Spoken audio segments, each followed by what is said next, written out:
It's time for our second book chat on the show this morning. We'll be having a conversation with Chioma Okereke, author of the recently released book, Water Baby, which is a book that I find really enthralling. Now, I should let you know that her debut novel, Bitter Leaf, was shortlisted for the Commonwealth Writers' Prize, Africa Best First Book. And her short story, Trompette de l'amour, received a first runner-up of the inaugural Costa Short Story Award. It's so good to know you're right there this morning, Chioma. How are you doing? Hi, thank you for having me. I'm very good, thank you. Awesome. Now, Chioma, Water Baby.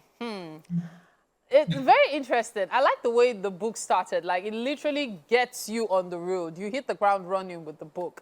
But I'm also finding it really interesting because it seems like somebody's story being told. And I wonder if it's yours, is it? Not in the slightest, no. You know, that's actually very hard to believe. Now, I know writers do a lot of research. However, the research that went into this one, I must say, is commendable since it's not a personal story. So how did you come about it?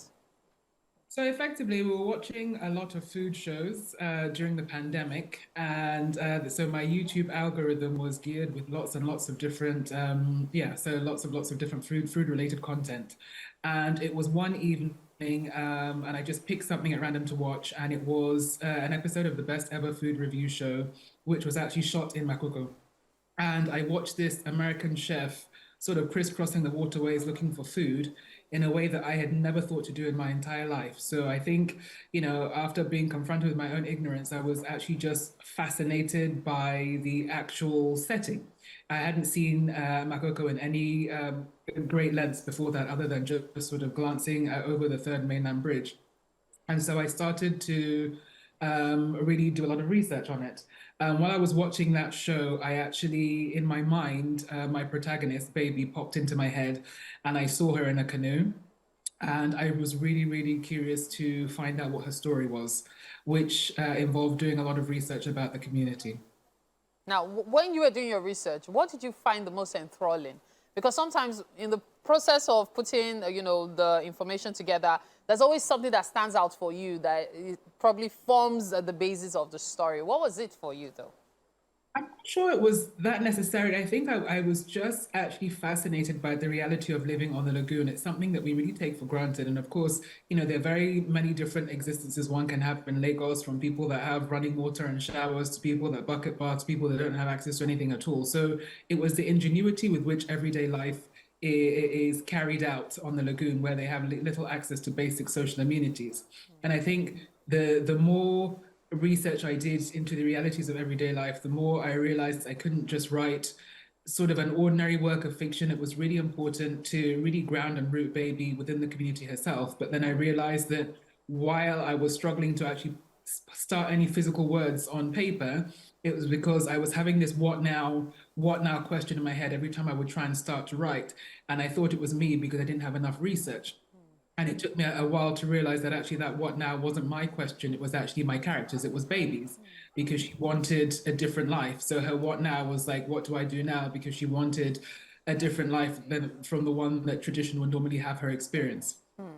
So you described the Makoko area in that book as graphic as possible, especially for those who have never been there. And I found that really interesting. Even those who know about the place will probably look at it in a different light, just as you said you did, watching the chef looking for food in that area. Now, let's talk about Water Baby herself. Now, from her background, from the moment she was born and all the drama and how her dad made it seem like she was more or less even a mermaid. Well, he did say she's a mermaid. Now, for those who are probably looking forward to reading the book, is it possible for you to give us more like a summary of it? Water Baby is a coming of age tale about a protagonist named Baby, who is on the precipice of womanhood. She's 19. Yeah. and grown up in Makoko. And as I said earlier, she wants a different experience from the one tradition would have her experience. Her father would like her to get married early. She's probably got on, the horizon a lifetime of smoking fish to sell across markets, but she wants something different for herself. At the moment, she has a river taxi and she's doing that, but she's much older than the children that typically do that, that ferry people to and from across the different villages and communities. And she's enamored with a new initiative that's taking place on the lagoon, and she wants to get involved, but her father doesn't want her to do that because he's quite rooted in the past and stuck in the past and doesn't trust outsiders coming into the community. And so Baby sneaks off and does this anyway, and she's captured participating in this activity, and a picture of her goes viral.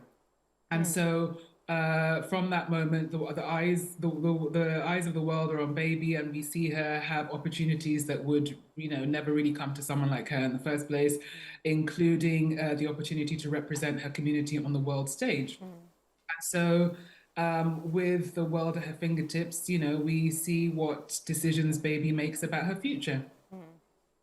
All right. Now, I want to talk about certain points that were quite poignant in the book. First off, let's talk about...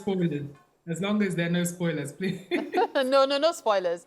The Okay. the mortality rate when it comes to the child mother mortality rate at the beginning that was raised, that one was a mainstay for me because many people know about Makoko, but that is something not many people know about regarding that area.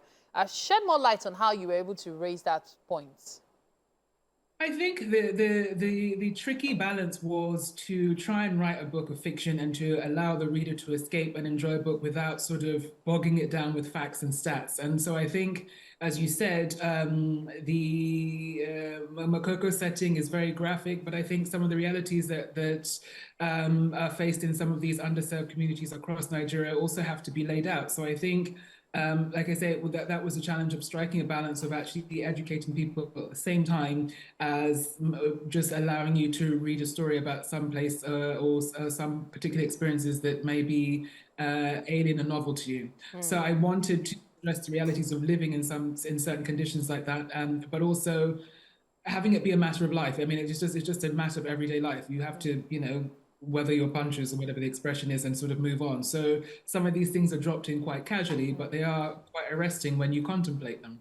No. So Chioma, as an author, I know quite well you're working on pushing a Water Baby as far as you can. But then, of course, you've recorded successes with Bitter Leaf and then Trumpet de l'Amour.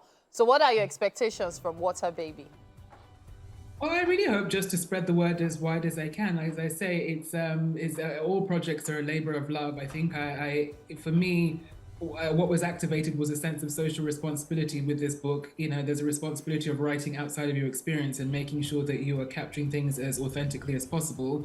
I don't want to say I'm speaking for the community of Makoko, but I still do think, we are all closer together than we are apart. And so I think what I'm hopeful for is that people's curiosity is unlocked like mine was, and people see what they can do to make a difference in people's lives, other people's lives. All right, that is commendable. Thank you so much for your time, Chioma Okereke. Thank you indeed. Chioma is an author, and we've just been talking about her book, Water Baby. So good to have you on the show. Thank you so much. All right, at this point, we'll take a break. You're watching Wake Up Nigeria. Just stay with us. We'll be right back.